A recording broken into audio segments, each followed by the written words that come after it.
Begin with fresh, cold milk. Fill the milk jug to just below the spout position. Position the steam wand over the drip tray and turn the dial to steam. This will purge out any water that's condensed. Wait until the steam is at full strength, then turn the dial to standby to pause. Now, within 8 seconds, insert the steam wand into the jug. You're looking for 1 to 2 centimeters below the surface of the milk.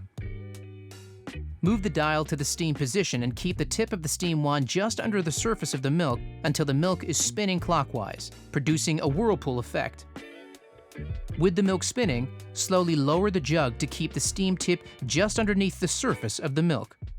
This will introduce air into the milk. You may have to gently break the surface of the milk with the tip to get the milk spinning fast enough. Keep the tip at or slightly below the surface while continuing to maintain the whirlpool.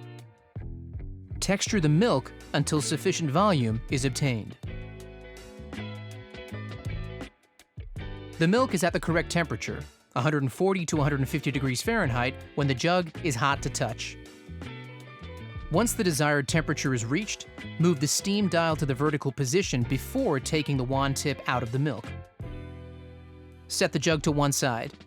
Wipe the wand and tip with a damp cloth. Position the steam tip above the drip tray and turn the steam dial to purge any residual milk for a few seconds before returning it back to the vertical position.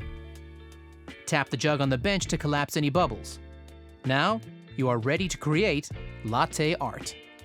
Remember, different brands and types of milk and milk alternatives will texture differently, so you may need to adjust your texture levels accordingly.